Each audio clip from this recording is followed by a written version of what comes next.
Naalala ko yung sinabi sa akin ng mama nung nag-aaral pa ako. Sabi niya, mag-aral ka ng mabuti para pag nakatapos ka, mabibili mo lahat ng gusto mo.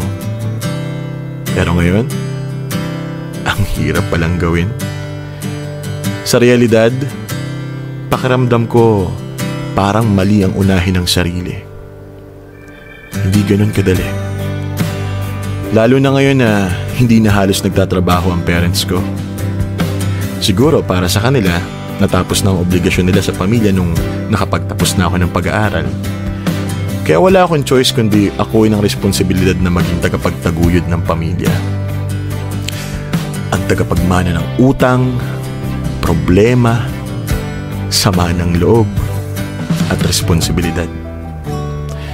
Kaya nga parang mas nararamdaman ko po yung pressure sa balikat ko kaysa sa pananakit ng likod ko.